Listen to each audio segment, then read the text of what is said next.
still live on the Joy News channel on Multi TV. My name is Patricia Gasu. The stories are still on. Each and every day we bring you new stories and updates as to what is happening in the world and in Ghana as a country.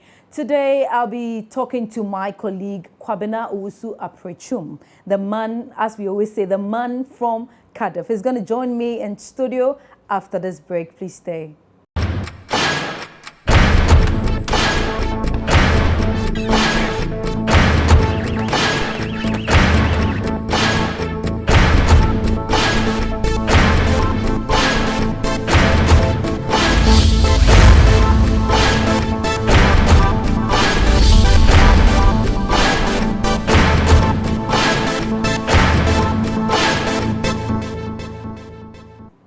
Welcome back. As I said, my colleague Kwabena Owusu-Aprechum. Welcome to Reporters Vlog.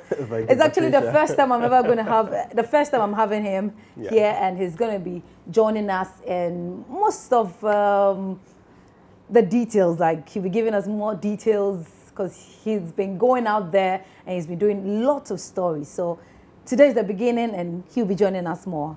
Welcome. Thank you. First of all, I'll just make some corrections. No. It is not the man from Cardiff. I'm from Kumasi. And, well, I schooled From mostly. Kumasi to Cardiff to Accra? Yes. Well, but from I Accra to say Kumasi to Cardiff to Accra. Accra to Kumasi to Cardiff to Accra? Yes, because I basically grew up here. There's a full stop there.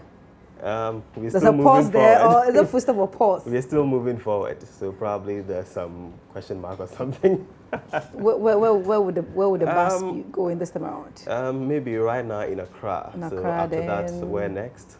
Maybe back to Cardiff. Probably. Then to BBC? It was to some PhD book long, probably. Anyway, welcome. Thank you so Let's much. start from your stay in Kumasi. Yeah. You were with Love FM as a reporter. That's so we're right. going to start talking about that one. Then we come to Accra. Well, maybe we just do a little of Cardiff, and then Accra. If you want to go to school. Okay, so now let's talk about Kumasi. Yeah. How was reporting in Kumasi for Love FM? I think Kumasi... Because now radio is now radio and TV. It's not radio and TV. That transition, I just want to know. You know, in Kumasi, I had additional roles. Apart from being a reporter on the ground, I was also hosting talk shows as well. And so over there, although I was on the ground like a the lot SMS? of the time, actually in the SMS, with the SMS, I was the anchor in Kumasi, because sometimes we have to take over and do some local interviews as well as do the commercials. And I was the one doing it before I left for school. So the interviews were in local language or No, English? you know, Love FM is purely English. In Kumasi, there are two stations. We have Inshra FM, which is Chi, and we have English, which is Love FM. So virtually like Accra, Joy FM, and then Adom FM. Yes, if you tell me to do a local language interview, I'll just mess up. Like seriously? I can speak it very well, but I don't think I'll be... You? I'm an Ashanti. I'm an Ashanti, but I don't think I can be able to speak it the way the Tree people do it. I will not be able to do it, probably because I didn't grow up there, but... They really try.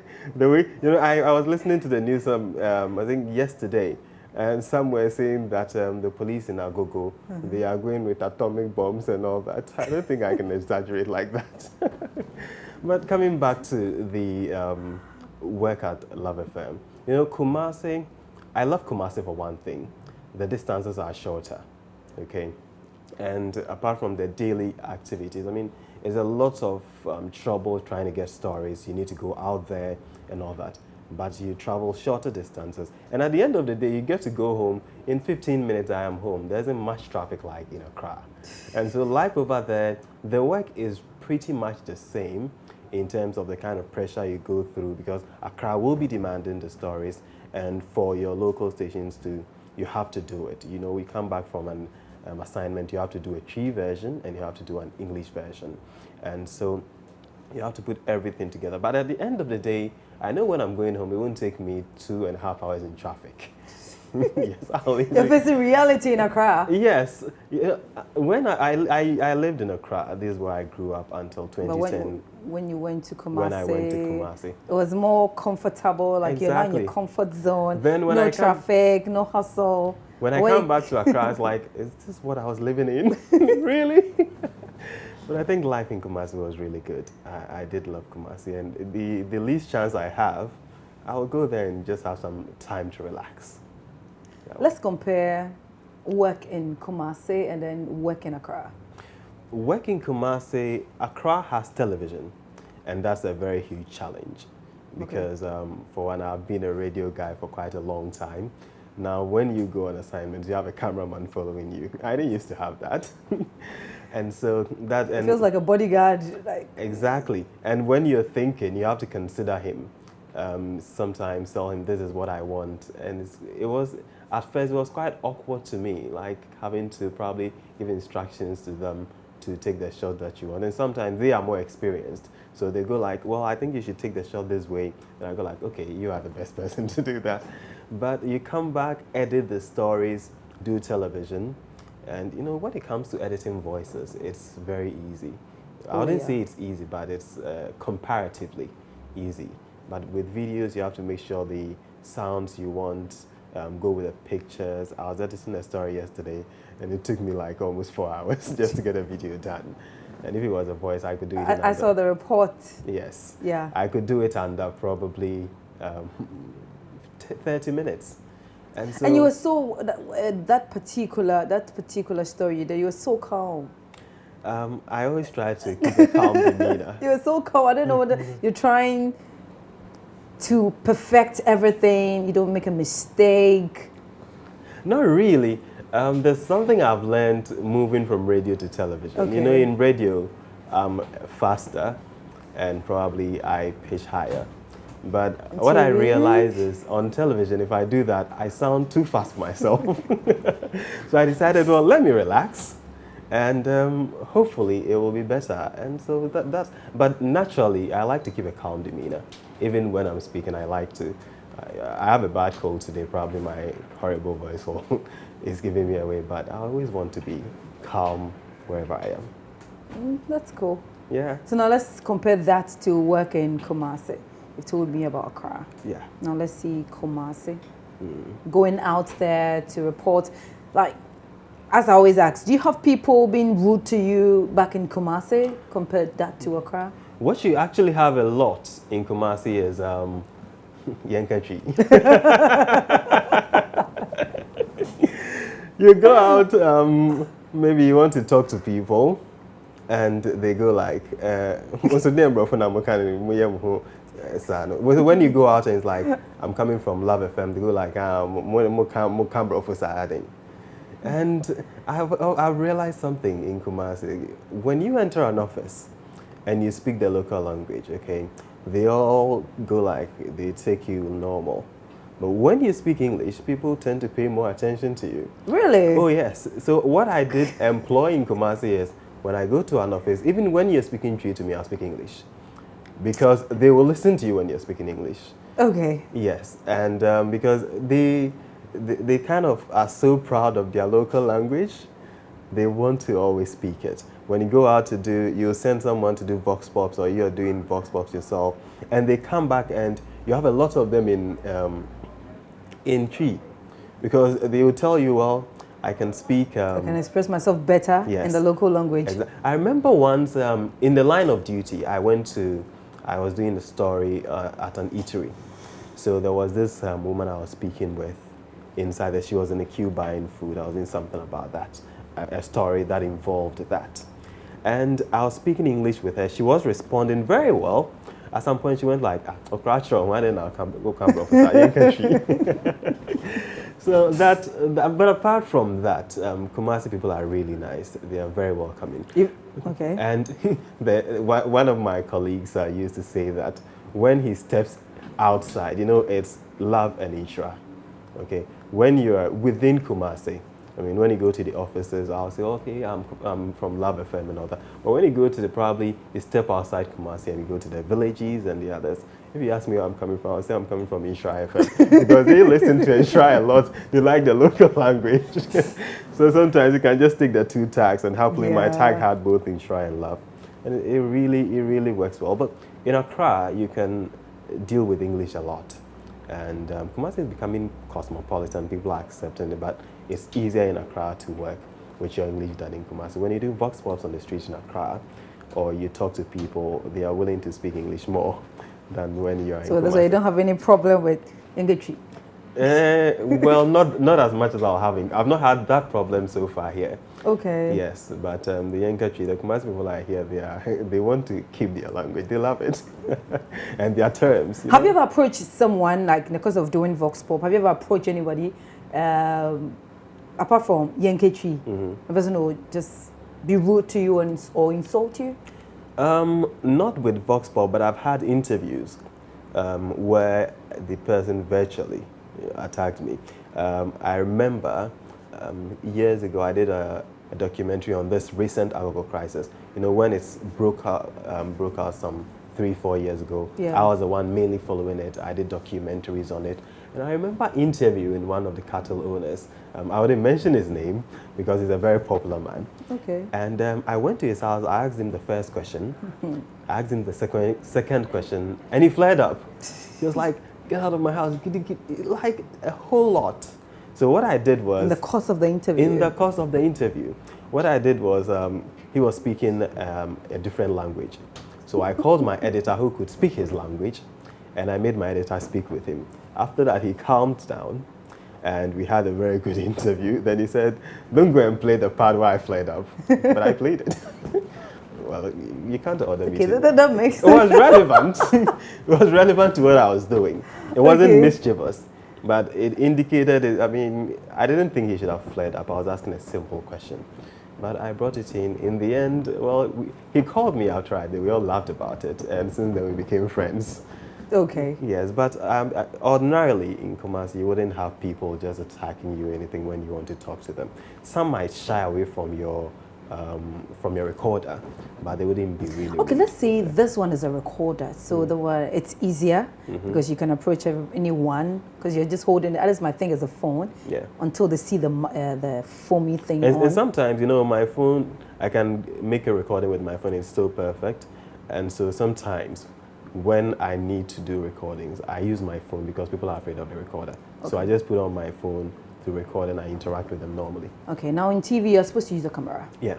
Others shy away from the camera. Exactly. Others see the camera and then the English. The fact that it turns upside down. They can't express themselves. They become so tensed, very nervous. It does happen, you know, sometimes, especially before the interview. You'll be having a pre-chat with them. They'll be speaking so well. They'll be explaining things to you, and you turn on the camera, and their whole thing changes. Like, you ask them a question they've already answered in a pre-chat conversation, and they give you something else. I don't know what is it with the camera. It looks like people are really afraid of the camera, but I think Ghanaians are changing. And one thing I've also realized, the Joy News logo does have an effect. Of course, It does have an effect. They trust in our brand. And so whenever you're out there, I've heard some people say that, well, you are not like the others who will just go and misconstrue what we've said. You will report it as we say it. So that's the argument I always make when they don't want to talk. I'll tell them, you want me to say something, or probably I want you to say something. I don't want to go and say it for you, so that tomorrow you tell me that I gave people the wrong information. So what I do is speak for yourself and let the people hear you. So that's the argument I always put up.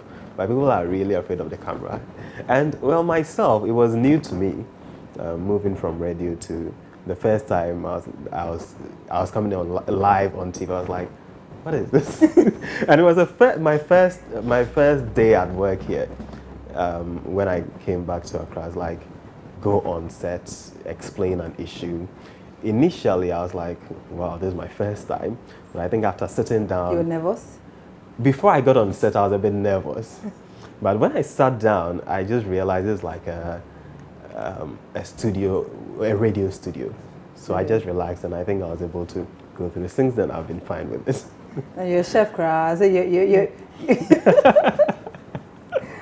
You're a master, I wouldn't say I'm a master. I'm still learning. You're still learning, but now you're comfortable. You adapted so easily. I think it's because probably I'm not looking at the cameras. I have imagined they are not there. But yes, when was that? In the course of the week, you did a story. You were looking into the camera. Yes. That was why I said you were so calm. Was I? Holding the mic. You did the story on there. Is that Hacho? Yes, there's Mabey. There's Mabey. a broken bridge over there, Yeah. which needs urgent fixing. And so I had You to... look in the camera, Yeah. and then you were a little... Did you think I was so calm? you were nervous? I wasn't You're nervous. not nervous? No, I wasn't. So, would you describe it as calm? I think I was myself. Really? I would say I was myself because I was explaining how things are. And I think I need to take my time for people to understand me, for them to see how the situation is. And so I would say I was myself. Yeah.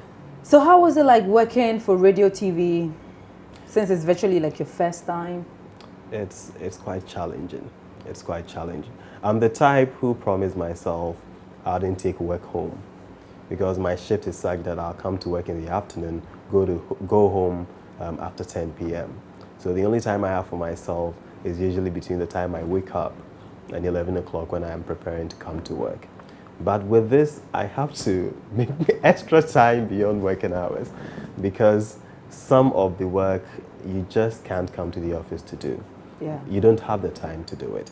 And so there's a lot of pressure in terms of having to produce with this convergence, okay? When I finish with my radio and the next... You need to produce for TV. I'm having a call from TV. You need to come to the studio, you need to send us the images. It's like, wow. It's a lot of pressure, but I think I really love to work under pressure. When I'm under pressure, I calm down because it's if I don't calm down, I'll not be able to execute. If you are rushing through things, you don't do things perfectly. I'd rather calm down, but I always make sure that I meet the deadline. That's the most important thing. Yeah. Have you ever, in the course of this journey of doing this particular job, have you ever gotten to a point of giving up? No. First of all, if you know my background, I am not a journalist from the beginning. I'm actually a crop scientist. Crop scientist? I studied agriculture in my first degree. I did communications in my second degree though. But I became a journalist because I thought I'd be able to better influence society. After my national service with the Agric Ministry, it was a nice job going to the farm, helping people and all that. But I decided, no, I can do something in the media. You didn't think of becoming a farmer? I'll be a farmer probably. Best farmers? I could be, but I've not given up farming entirely. I'm sure somewhere in future, when I'm probably about 45, 50 thereabout, I'll think of establishing my farm. That's what I'll take into retirement, and I'll be busy when I retire. Yes, so basically that's what I'll be doing, and that's the plan I have. That's interesting. That's interesting. Okay, we're moving to Cardiff. You want to go to Cardiff? Let's take a flight then. Yeah, Cardiff to Accra. Yeah. Did you ever think of coming to continue, apart from what you said earlier, did you think of coming to continue with journalism? Oh, yeah. Or did you ever have it in mind that you're going to come to TV, or you just... Well, when I... Maybe upgrading or something? Well, my aim was to upgrade myself in terms of the knowledge I had and then come back to work. Okay. Okay, and so when I was coming back, my main aim was to make a greater impact, even much more than I did before I left. And so I was supposed to be in Kumasi, and then for one reason really or miss the other. Kumasi? I didn't say I miss it, but I like the environment. Kumasi is calmer. You see, in the afternoon, the pressure is too much in the afternoon when the heat is on, you can still lay in the calm and work. Okay, but here the heat is on, coming from top down under. Yeah, so I mean, coming back from Cardiff and coming to continue what I did, I know it has really prepared me. The studies I had there, it has really opened my eye to a lot of things. And I'm very happy that I've added TV to it right now, Even though challenging middle, front, center, back. I took on TV and radio because I wanted a greater challenge, basically. So are you experiencing that greater challenge? Yes, I think I am. I think we should add a different... Well, so long as it is something I'm passionate about, okay, I'm willing to give it my all. I love journalism because I'm able to impact the life of people. When I do a story, I did a story some few weeks ago about a situation at Circle, where in front of a restaurant over there, the stench was so much. It was bad. The drivers had relocated there because they are reconstructing the main Circle lorry station. And this place was stinking so badly. I did a story there, and last night in the evening, I had to pass around 11 p.m. and I realized the smell is in there. So when I'm able to, I wouldn't say attribute it to my report, but for some reason or the other, after the report, the place is cleaner. The report was on radio and TV? Yes. So obviously. Well, I wouldn't want to claim some credit. But when I see this, you see those drivers there, I mean, they are working in a better environment, a cleaner environment. And I think that was my reason for coming into radio. When I started years ago, before I went to school, when I was with this Fulani issue, initially we were able to get the Fulani people out, okay, before they came back again. And I was very happy to be a part of the team. I was so, the job was so effective at a point the Ashanti Regional Security Council actually relied on some of my reports to make their decisions. And so when it happens like that, I'm very happy to be a journalist, and I think that is the reason I joined journalism. And for this reason, I'll continue to impact the life of many others. There are a lot of stories I intend to do, and I believe that by the time I'm able to go through many of them and others to come, I'll be able to make an impact. You will do your part, my other colleagues will do their part, and we move Ghana forward. What has been your most exciting moment? I think my most... With TV, radio? For TV and radio, my most exciting moment was when I worked on a story at Mankran, so it's in the Ashanti region. You always wanted to go back. You always wanted to go back, so that thing coming in, it's especially like an opportunity. Let me go back to my comfort zone. Yes, it was this school in a village.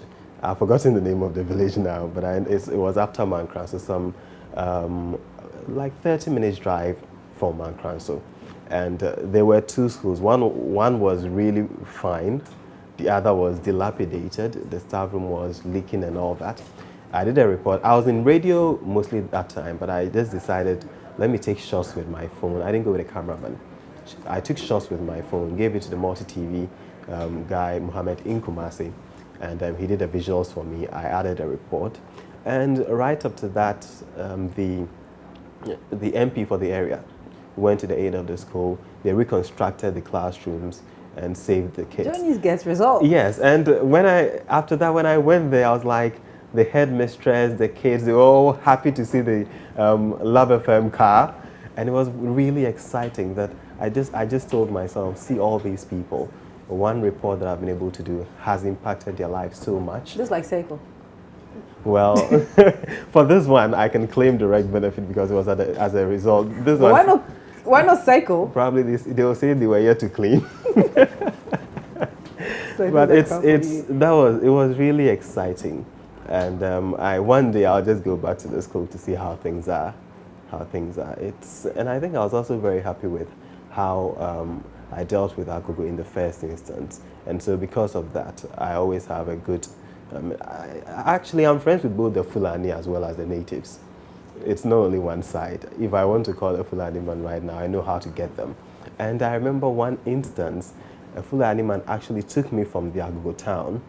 So when you get to a point, you'd have to go with a motorbike. A car cannot go. You trusted him so much that you followed him? Yes, I did, because I had so much rapport with them. Okay.